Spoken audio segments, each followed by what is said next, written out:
Recording जो है वो ऑन। अब जो है हम क्या डिस्कस कर रहे थे, हम बेसिकली डिस्कस कर रहे थे कि किस तरह से हम जो है वो इनडायरेक्ट सवालों को सॉल्व कर सकते हैं। ठीक है, सबसे पहले हमने पढ़ा कि डायरेक्ट सवालों को किस तरह सॉल्व किया जाता है, लेकिन बेसिकली ये जो ट्रिक्स थी या टिप्स थी कि budget your time, read the question first and underline the keywords, respond to the questions while reading the text, ये सिर्फ डायरेक्ट सवाल जो है उन पे इम्प्लाई नहीं होती, बल्कि आपके ओवरऑल जितने भी सवाल हैं सब पर इम्प्लाई होती हैं। ठीक है, तो इस तरह से तो आपके डायरेक्ट क्वेश्चंस बहुत ही इजीली सॉल्व हो जाते हैं। अब हम देखते हैं कि इनडायरेक्ट को कैसे सॉल्व किया जाता है। ठीक है,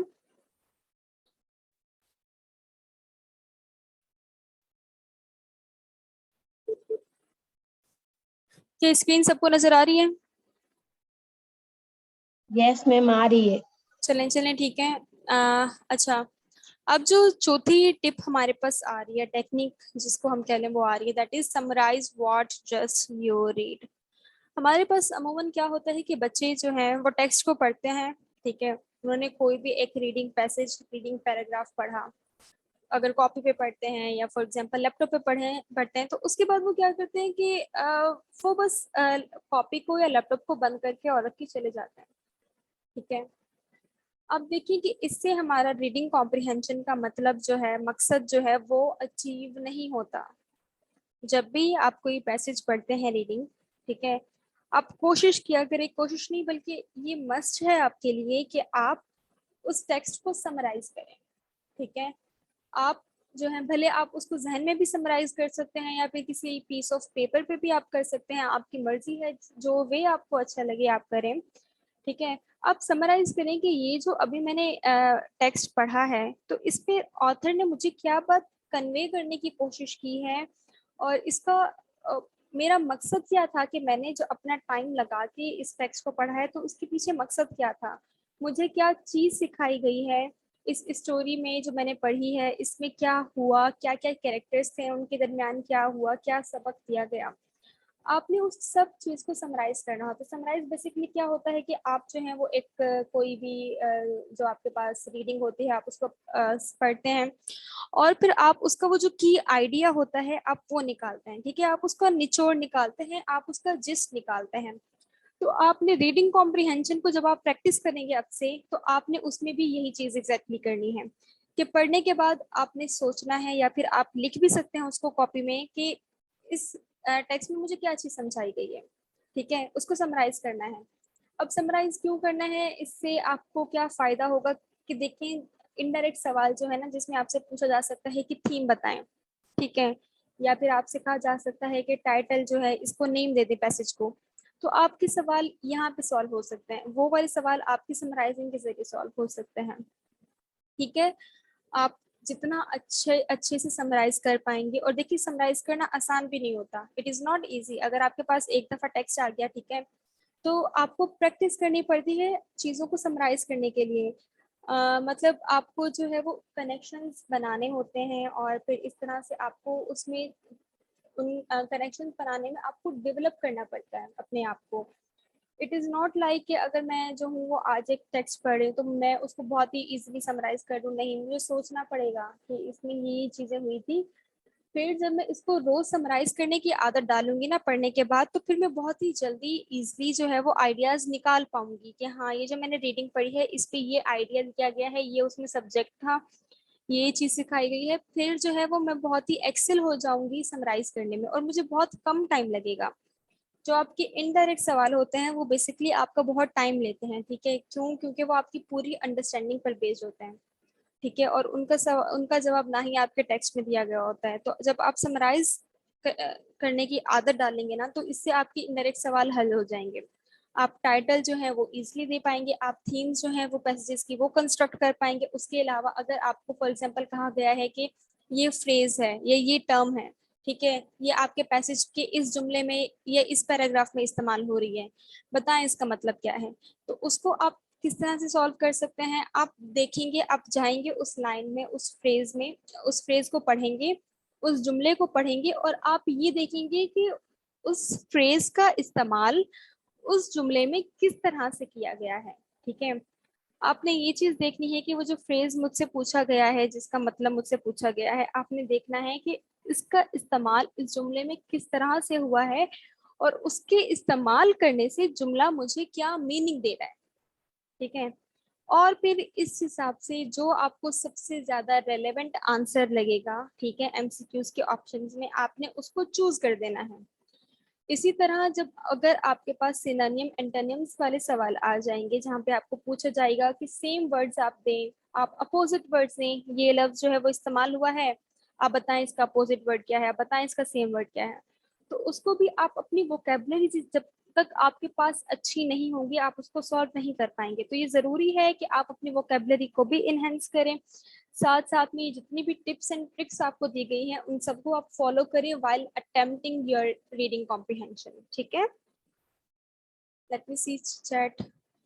चलिए ठीक है। अब उसके बाद जो है यहाँ पे कहा गया है कि solve indirect questions in last. आपने डायरेक्ट क्वेश्चंस को पहले व्हाइल रीडिंग द टेक्स्ट उसी वक्त आपने सॉल्व करना है, देन आपने आगे बढ़ना है। ठीक है। और फिर जो इनडायरेक्ट सवाल हैं उनको आपने जब आपने पूरा टेक्स्ट पढ़ लिया है, डायरेक्ट सवालों के जवाब आपको मिल गए, आपने टेक्स्ट को समराइज कर लिया, फिर ही आप इनडायरेक्ट सवालों को हल कर पाओगे, वरना आप गलत सलत करके बैठ जाओगे। ठीक है। तो फिर आपने इनडायरेक्ट सवालों को लास्ट में सॉल्व करना है। एंड देन आई थिंक ये सेकंड लास्ट हमारे पास जो है वो ji Waseem, you have raised the hand.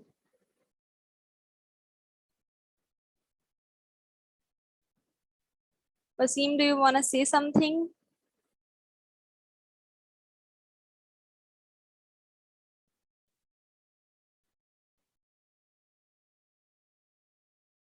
चलें, जब इनको बोलना होगा तो ये बोल लेंगे, माइक इस्तेमाल कर लेंगे, कोई रिस्ट्रिक्शन नहीं है आप लोगों में से किसी पर भी माइक इस्तेमाल करने पे। ठीक है।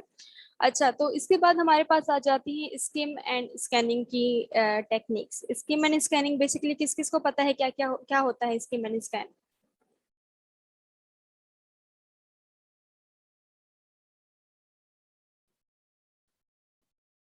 क्या कोई मुझे बता सकता है स्किम और स्कैन किसको कहते हैं?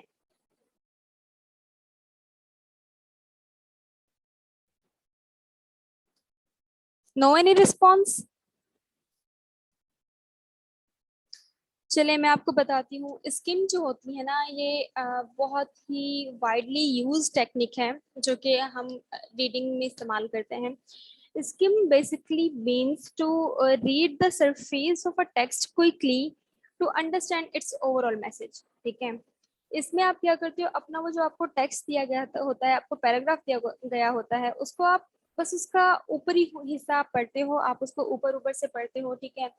और आपको ये आइडिया हो जाता है, अंदाजा हो जाता है कि इस टेक्स्ट में क्या बात की गई है। क्यों? क्योंकि आपको इतना पता होना चाहिए, एक पैराग्राफ जो होता है जैसे कि आपको पता है तो उसमें एक थीसिस सेंटेंस होता है, या फिर जो है वो यूजली बिगिनिंग वगैरह में आ रहा होता है। ठीक है। बिगिनिंग में नहीं तो फिर वो मिडिल में भी आ जाते हैं। लेकिन वो जो सारे जो आइडियाज होते हैं पैराग्राफ के, वो आपस में कनेक्टेड होते हैं, वो इंटरलिंक्ड होते हैं। मतलब ये कि वो एक आइडिया को ही सपोर्ट कर रहे होते हैं। ठीक है। तो जब आप ऊपर ऊपर से उस टेक्स्ट को पढ़ लोगे ना, तो आपको अंदाजा हो जाएगा कि इस टेक्स्ट का सब्जेक्ट क्या है, इस टेक्स्ट में क्या बात की गई है। तो आपको पूरा पैराग्राफ कभी कभी पढ़ने की जरूरत भी नहीं पड़ती। ठीक है। तो क्यों? क्योंकि वो जो सारे आपको पता है, अब जितने भी जुमले होंगे ना इस पैराग्राफ में दूसरे, वो सारे के सारे उसी जो आइडिया मैंने पढ़ा है उसी को सपोर्ट कर रहे होंगे। ठीक है। इसको आप यूजुअली तब इस स्किम की टेक्निक को आप इस्तेमाल कर सकते हो जब आपने जो है वो क्विक रीड करना होता है।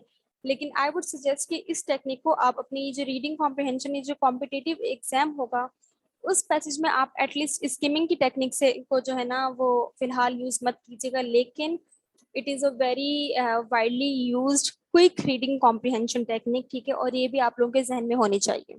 ठीक है, आप लोगों को आनी चाहिए। उसके बाद आ जाता है हमारा स्कैनिंग। स्कैनिंग बेसिकली क्या होता है? स्कैनिंग को आप इस तरह से समझ लें कि मेरे पास एक बहुत ही बड़ा जो है वो हिस्सा है किसी चीज का, या फिर फॉर एग्जांपल अगर एक मेरे पास बहुत ही बड़ा टेक्स्ट है, ठीक है, बहुत ही बड़ा मेरे पास पैसेज है। अब उसमें से मुझे अपनी मतलब की चीज या अपनी मतलब का का जो है वो इंफॉर्मेशन उसको ढूंढना, उसको निकालना, that is scanning. Scanning basically हम जो है वो अपनी जो जो इंफॉर्मेशन हमें चाहिए होती है ना, उसको ढूंढने को, उसको निकालने को कहते हैं। Simple is that. Scanning basically अब हम यूज कहाँ करते हैं? स्कैनिंग हम यूज करते हैं डेट्स के साथ, ईयर्स के साथ। क्यों? क्योंकि डेट्स और ईयर्स वगैरह जो होते हैं वो आपके पैराग्राफ में मेंशन जब होते हैं तो वो आपको अलग से ही नजर आ जाते हैं। ठीक है, तो आपने क्या कर लेना है, उन डेट्स ईयर्स वगैरह को आपने जल्दी से स्कैन कर लेना है और उनको हाईलाइट कर लेना है। ठीक है, तो स्कैनिंग इस तरह से होती है। तो अब सबसे पहले जो है वो स्किमिंग और स्कैनिंग की ये टेक्निक्स होती है कि आपने हेडिंग्स और सब हेडिंग्स को आपने ऊपर ऊपर से देख लेना है। ठीक है, बेसिकली स्किमिंग में होता है। ठीक है, उसके बाद फिर आपने फर्स्ट सेंटेंस ऑफ पैराग्राफ को पढ़ लेना है, क्योंकि फिर वो जो सारे सेंटेंसेस होंगे वो उसी फर्स्ट पैराग्राफ को ही की ही सपोर्टिंग डिटेल्स होंगे, उसी को ही सपोर्ट कर रहे होंगे। आपको आइडिया हो जाएगा कि ओवरऑल जो है इस पूरे टेक्स्ट में क्या बात की गई है। सर वाले बुक्स प्रैक्टिस करेंगे 7 मिनट पैराग्राफ यानी कि जी बिल्कुल, आप ज़रूर प्रैक्टिस कीजिएगा। और उसके अलावा अगर आज टाइम बचा तो ठीक है, वरना फिर हम जो है वो कल को अपना रीड थ्योरी का अकाउंट बना लेंगे। वैसे मैंने सोचा आज ही था, लेकिन आज की हमारी क्लास काफ़ी ज़्यादा एक्सटेंड हो जाएगी, तो हम इस जो है वो कल को अपना रीड थ्योरी का अकाउंट बनाएंगे। ठीक है, साथ मिलके सर। उसमें फिर आप लोगों को जो है वो बहुत सारे आपके पास एक्सरसाइजेज आ जाएंगी। ठीक है, वो आप एक्सरसाइजेज सॉल्व करेंगे और उनका आप लोगों का प्रोग्रेस जो है वो मुझे फिर पता चलता रहेगा कि कौन किस तरह से एक दिन में कितने कितने वो पैसेजेस अटेम्प्ट कर रहा है और फिर उसका ओवरऑल सक्सेस रेशो कितना है। ठीक है, अब अब यहाँ पे आप देख सकते हैं कि ये एक पैराग्राफ है। ठीक है, यहाँ पे इसका सिर्फ मैं जो हूँ वो इसका पहला जुमला पढ़ूंगी। ठीक है, ये पूरा आप इसको एज अ पैराग्राफ कंसिडर करें। अब पहला जुमला हम पढ़ते हैं। Spending time on social media could affect childrens ability to write effectively. ठीक है, अब यहाँ पे ये बात कही जा रही है कि सोशल मीडिया पर टाइम जो है वो स्पेंड करना बच्चों की लिखने की सलाहियतों को जो है वो मुतासर कर सकता है। ठीक है, अब मैं समझ गई कि यहाँ पे जो सोशल मीडिया है उसके अफेक्ट की बात की जा रही है बच्चों की लिखने की सलाहियतों पर। ठीक है, अब मैं समझ गई कि ये इसका सब्जेक्ट है, इसी के ही बारे में जो है वो पूरे पैराग्राफ में बात की जाएगी। अब मेरी मर्जी है मैं इसको पढूं ना पढूं। क्यों? क्योंकि मुझे पता चल गया है कि इस पैराग्राफ का सब्जेक्ट क्या है। ठीक है, तो ये होती है बेसिकली स्किमिंग, कि आप ऊपर ऊपर से पढ़ना और फिर है ना मतलब निकालना कि इस पैराग्राफ में क्या बात की गई है। ठीक है,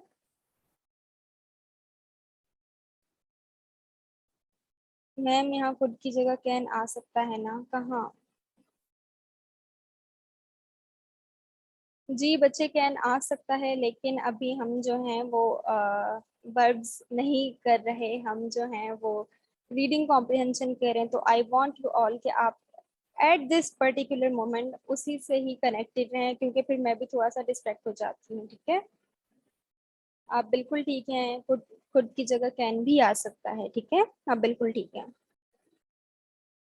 एंड देन एट हमारे पास आखिरी ट्रिक टिप जो है वो that is just practice practice and practice.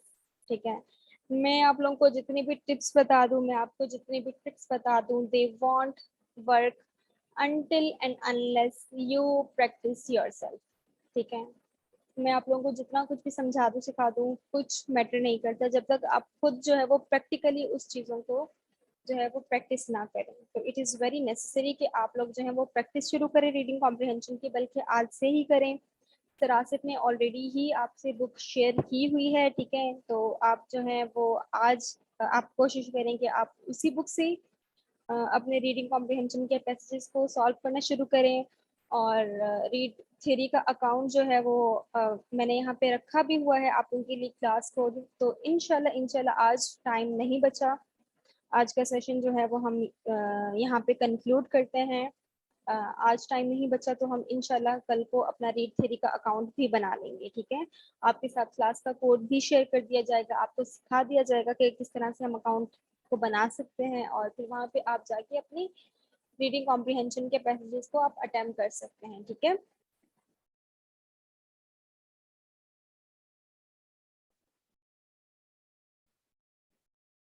चलिए अच्छा है अगर बहुत सारे बच्चों का बना हुआ है, लेकिन हो सकता है कि हमारे पास कुछ बच्चे ऐसे भी हों कि उनके पास जो है वो रीड थ्री का अकाउंट उनका नहीं बना होगा। और दूसरा ये कि फिर मुझे जो है, अगर आप एक ही क्लास में आप लोग इनरोल होंगे ना, तो मुझे ये पता चलेगा कि आप सब लोगों का ओवरऑल प्रोग्रेस क्या है और कौन कितना ज़्यादा एक्सेल कर रहा है। ठीक है, फिर उसका मुझे एक रफ आइडिया हो जाएगा। तो इसलिए मैं चाहूंगी कि आप सब लोग जो हैं वो एक ही क्लास में इनरोल करें। आपकी मर्जी है, भले आप जो है वो दूसरी जहाँ कहीं भी आप सॉल्व कर रहे हैं वो भी करते रहें, लेकिन आई वांट यू ऑल कि आप जो है वो एक ही क्लास में एज अ क्लास भी आप रीड थ्री अकाउंट पर जो है वो इनरोल करें।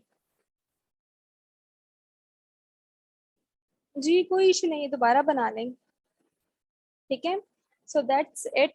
ये थी आज की कुछ tips and techniques about how to solve reading comprehension passage. I hope कि आप सब लोगों को अब अच्छे से समझ आ गया होगा, और बेहतर आप लोग जो है ना और ज़्यादा अच्छे से तब समझ पाओगे जब आप ये सारी टिप्स एंड ट्रिक्स को प्रैक्टिकली आप इम्प्लीमेंट करोगे। ठीक है, while solving reading and comprehension passages.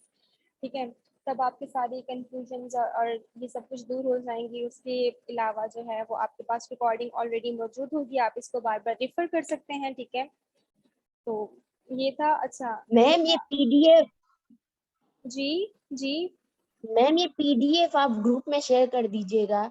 जी जी, ये बाय टुमारो हो जाएगा। Okay ma'am. ठीक है, तो अच्छा अब आप जो है वो मुझे थोड़ा सा क्लासेस की आप लोग मुझे टाइम बता दें कि अगर इफ इट इज कन्वीनियंट तो हम ईद के बाद से मॉर्निंग में रखना शुरू करें क्लासेस।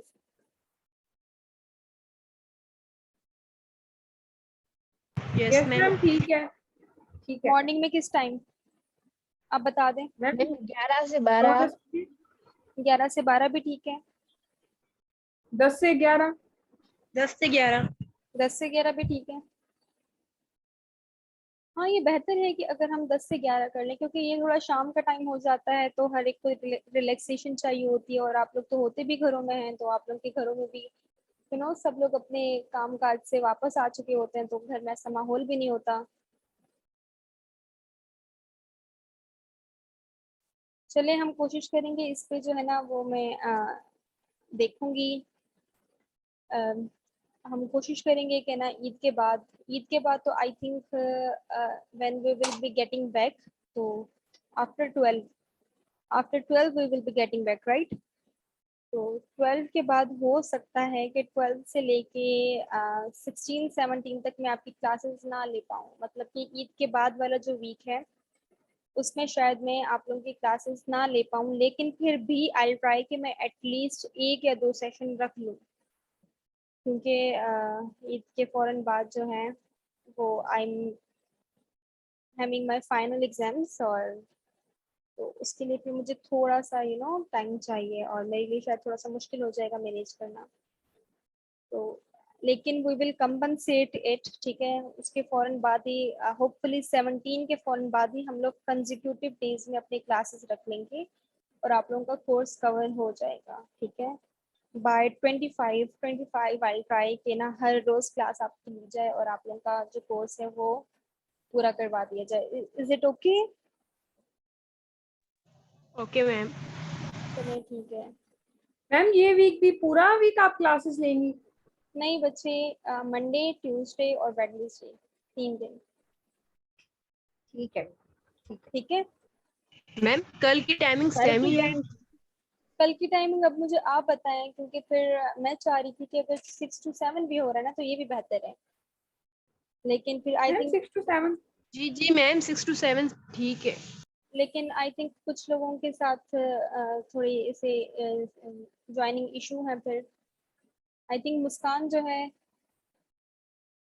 कायनात प्याज मैम रखने का। 7 to 8 जी में वो नमाज का टाइम आ जाता है। जी वही ना, फिर हम हमारा जो सेशन होता है ना वो इंटरप्ट हो जाता है। तो इसीलिए 6 to 7 सही है। या तो फिर 7:30 के बाद कर लेंगे नमाज वगैरह पढ़ के, और 7:45 पे अगर ये हो सकता है कि 7:45 पे हम शुरू कर रहे हैं तो फिर हमारा सेशन जो है वो 9 तक जाएगा। ठीक है, 9 तक चला जाता है, और फिर उसके बाद आप लोगों की क्लास होती है 9 के बाद कोई। 9 मैम की पता नहीं बजे। आज आज updated time table sir share करेंगे। सर ने कहा था कि ना कुछ क्लासेस के टाइमिंग में ना चेंजिंग होगी, तो इसीलिए। चले अब हम मुस्कान, मुस्कान आप हैं यहाँ पे, आप सुन रही हैं? यस मैम, हम सुन रहे हैं। आप कर लें 6 से 7। हम सिर्फ इसलिए बोल रहे थे, लाइट नहीं होती, लेकिन हम पैकेज करवा लेंगे, पैकेज यूज कर लेंगे।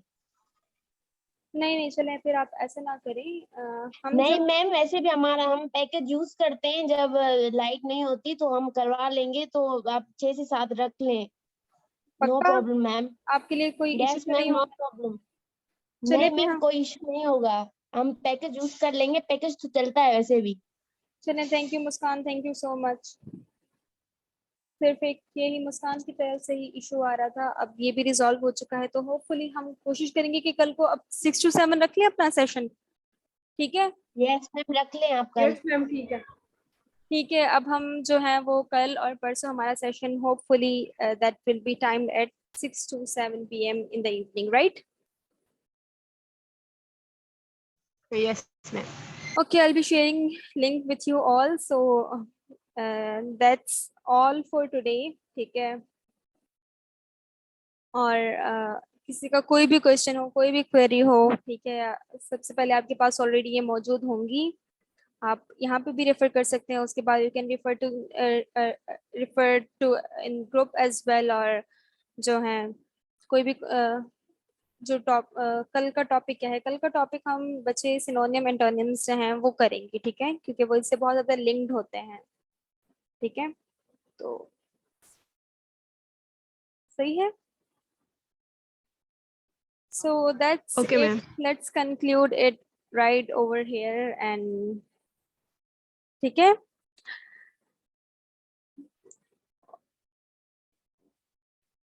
good luck, Allah Hafiz, take care you all, bye bye.